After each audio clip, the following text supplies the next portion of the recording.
أعوذ بالله من الشيطان الرجيم. بسم الله الرحمن الرحيم. الحمد لله الذي أنزل على عبده الكتاب ولم يجعل له عوجا قيما لينذر بأسا شديدا من لدنه ويبشر المؤمنين الذين يعملون الصالحات أن لهم أجرا حسنا ماكثين فيه أبدا وينذر الذين قالوا اتخذ الله ولدا ما لهم به من علم ولا لآبائهم كبرت كلمة تخرج من أفواههم إن يقولون إلا كذبا فلعلك باخع نفسك على آثارهم إن لم يؤمنوا بهذا الحديث أسفا إنا جعلنا ما على الأرض زينة لها لنبلوهم أيهم أحسن عملا وإنا لجاعلون ما عليها صعيدا جرزا أم حسبت أن أصحاب الكهف والرقيم كانوا من آياتنا عجبا إذ أوى الفتية إلى الكهف فقالوا ربنا آتنا من لدنك رحمة وهيئ لنا من أمرنا رشدا فضربنا على آذانهم في الكهف سنين عددا ثم بعثناهم لنعلم أي الحزبين أحصى لما لبثوا أمدا نحن نقص عليك نبأهم بالحق إنهم فتية آمنوا بربهم وزدناهم هدى وربطنا على قلوبهم إذ قاموا فقالوا ربنا رب السماوات والأرض لن ندعو من دونه إلها لقد قلنا إذا شططا هؤلاء قومنا اتخذوا من دونه آلهة لولا يأتون عليهم بسلطان بين فمن أظلم ممن افترى على الله كذبا وإذ اعتزلتموهم وما يعبدون إلا الله فأووا إلى الكهف ينشر لكم ربكم من رحمته ويهيئ لكم من أمركم مرفقا وترى الشمس إذا طلعت تزاور عن كهفهم ذات اليمين وإذا غربت تقرضهم ذات الشمال وهم في فجوة منه ذلك من آيات الله من يهد الله فهو المهتد ومن يضلل فلن تجد له وليا مرشدا وتحسبهم أيقاظا وهم رقود ونقلبهم ذات اليمين وذات الشمال وكلبهم باسط ذراعيه بالوصيد لو اطلعت عليهم لوليت منهم فرارا ولملئت منهم رعبا وكذلك بعثناهم ليتساءلوا بينهم قال قائل منهم كم لبثتم قالوا لبثنا يوما أو بعض يوم قالوا ربكم أعلم بما لبثتم فابعثوا أحدكم بورقكم هذه إلى المدينة فلينظر أيها أزكى طعاما فليأتكم برزق منه وليتلطف ولا يشعرن بكم أحدا إنهم إن يظهروا عليكم يرجموكم أو يعيدوكم في ملتهم ولن تفلحوا إذا أبدا وكذلك أعثرنا عليهم ليعلموا أن وعد الله حق وأن الساعة لا ريب فيها إذ يتنازعون بينهم أمرهم فقالوا ابنوا عليهم بنيانا ربهم أعلم بهم قال الذين غلبوا على أمرهم لنتخذن عليهم مسجدا سيقولون ثلاثة رابعهم كلبهم ويقولون خمسة سادسهم كلبهم رجما بالغيب ويقولون سبعة وثامنهم كلبهم قل ربي أعلم بعدتهم ما يعلمهم إلا قليل فلا تمار فيهم إلا مراء ظاهرا ولا تستفت فيهم منهم أحدا ولا تقولن لشيء إني فاعل ذلك غدا إلا أن يشاء الله واذكر ربك إذا نسيت وقل عسى أن يهديني ربي لأقرب من هذا رشدا ولبثوا في كهفهم 300 سنين وازدادوا 9 قل الله أعلم بما لبثوا له غيب السماوات والأرض أبصر به وأسمع ما لهم من دونه من ولي ولا يشرك في حكمه أحدا واتل ما أوحي إليك من كتاب ربك لا مبدل لكلماته ولن تجد من دونه ملتحدا واصبر نفسك مع الذين يدعون ربهم بالغداة والعشي يريدون وجهه ولا تعد عيناك عنهم تريد زينة الحياة الدنيا ولا تطع من أغفلنا قلبه عن ذكرنا واتبع هواه وكان أمره فرطا وقل الحق من ربكم فمن شاء فليؤمن ومن شاء فليكفر إنا أعتدنا للظالمين نارا أحاط بهم سرادقها وإن يستغيثوا يغاثوا بماء كالمهل يشوي الوجوه بئس الشراب وساءت مرتفقا إن الذين آمنوا وعملوا الصالحات إنا لا نضيع أجر من أحسن عملا أولئك لهم جنات عدن تجري من تحتهم الأنهار يحلون فيها من أساور من ذهب ويلبسون ثيابا خضرا من سندس واستبرق متكئين فيها على الأرائك نعم الثواب وحسنت مرتفقا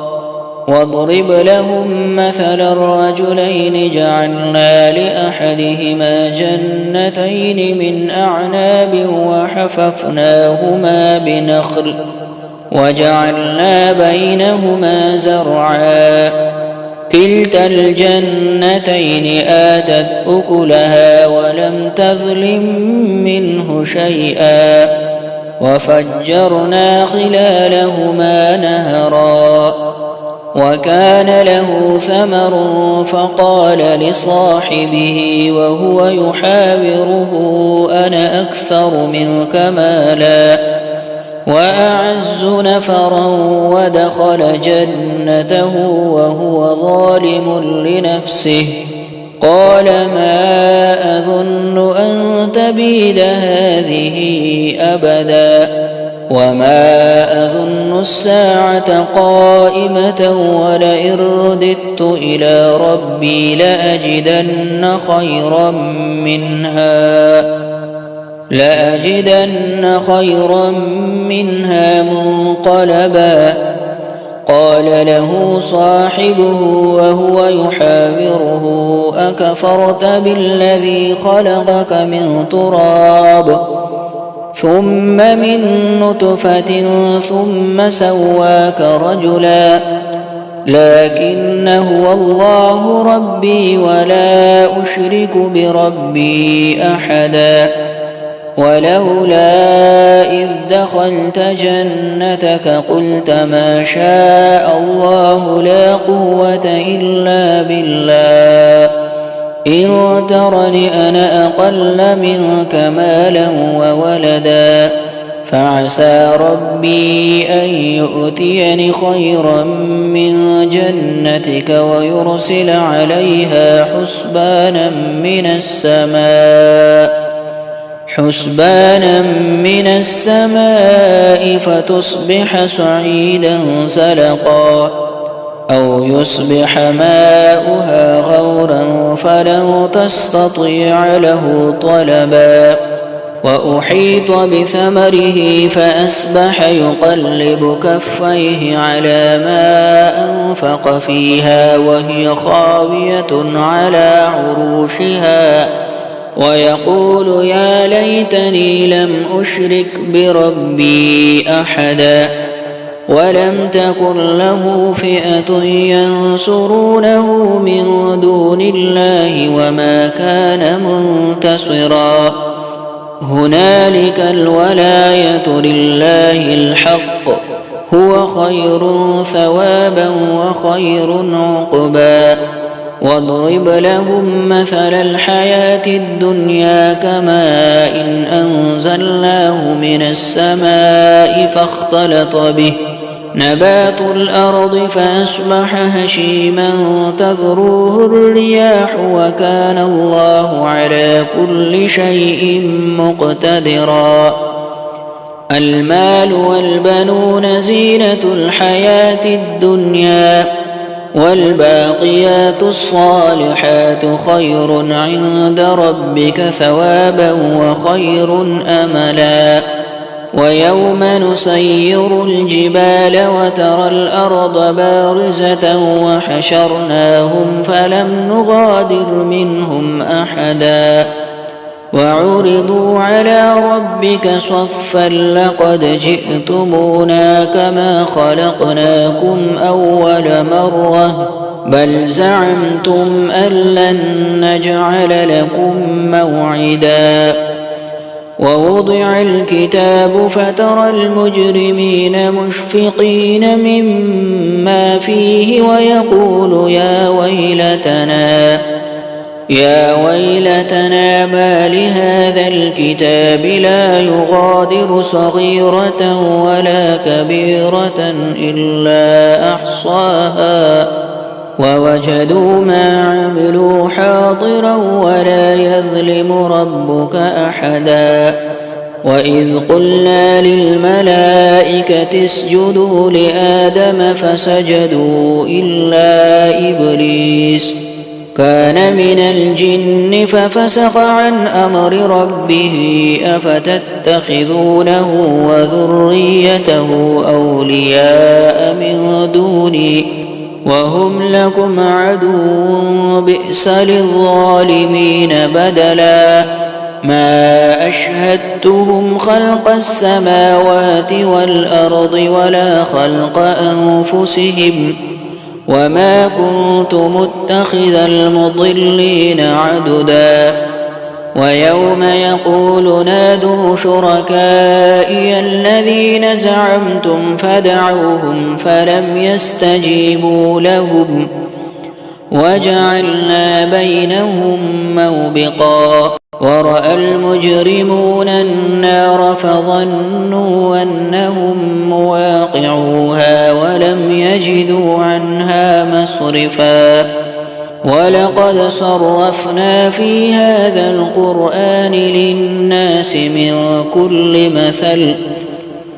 وكان الإنسان أكثر شيء جدلا وما منع الناس أن يؤمنوا إذ جاءهم الهدى ويستغفروا ربهم إلا أن تأتيهم سنة الأولين أو يأتيهم العذاب قبلا وما نرسل المرسلين إلا مبشرين ومنذرين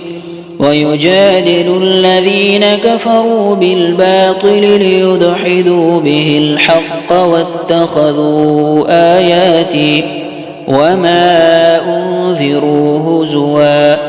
ومن أظلم ممن ذكر بآيات ربه فأعرض عنها ونسي ما قدمت يداه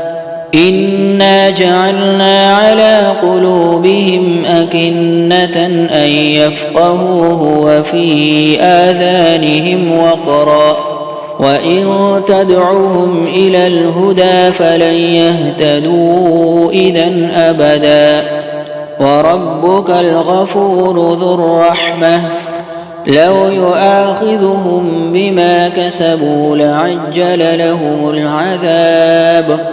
بل لهم موعد لن يجدوا من دونه موئلا وتلك القرى أهلكناهم لما ظلموا وجعلنا لمهلكهم موعدا وإذ قال موسى لفتاه لا أبرح حتى أبلغ مجمع البحرين أو أمضي حقبا فلما بلغا مجمع بينهما نسيا حوتهما فاتخذ سبيله في البحر سربا فلما جاوزا قال لفتاه آتنا غداءنا لقد لقينا من سفرنا هذا نصبا قال أرأيت إذ أوينا إلى الصخرة فإني نسيت الحوت وما أنسانيه إلا الشيطان أن أذكره واتخذ سبيله في البحر عجبا قال ذلك ما كنا نبغي فارتد على آثارهما قصصا فوجدا عبدا من عبادنا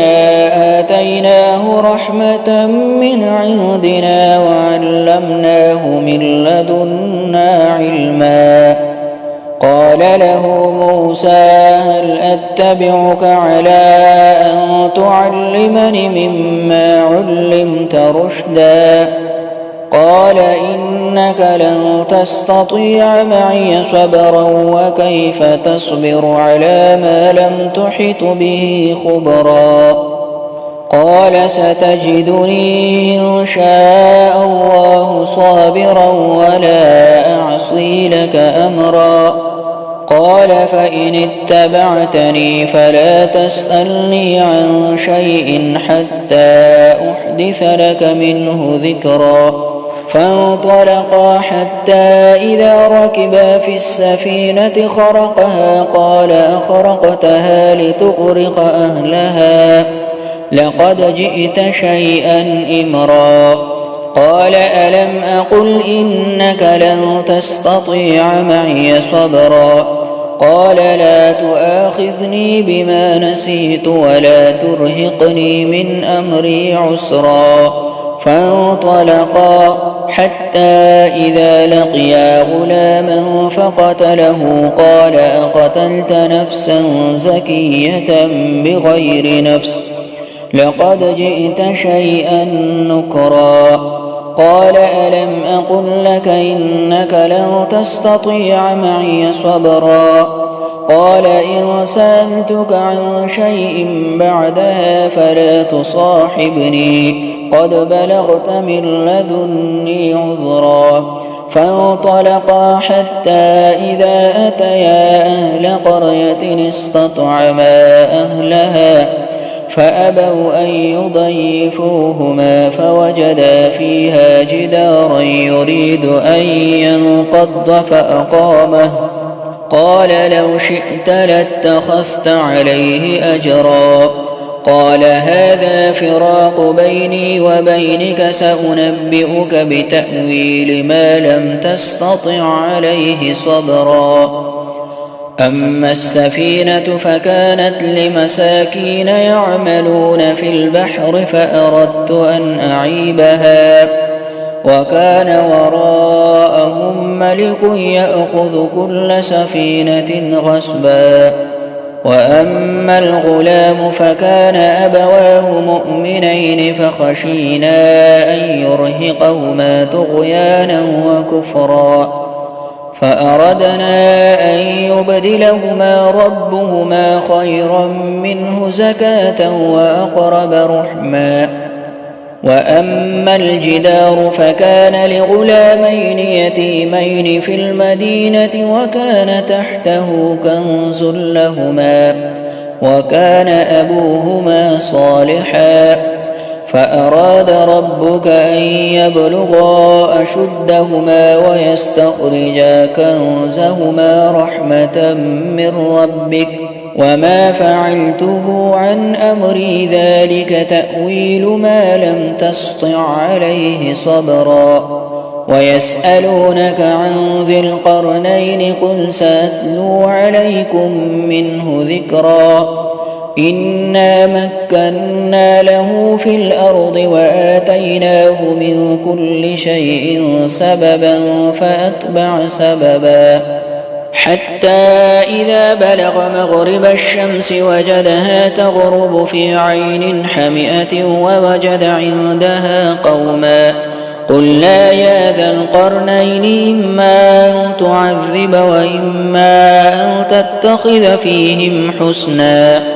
قال أما من ظلم فسوف نعذبه ثم يرد إلى ربه فيعذبه عذابا نكرا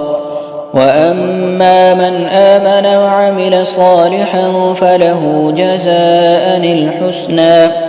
وسنقول له من أمرنا يسرا ثم أتبع سببا حتى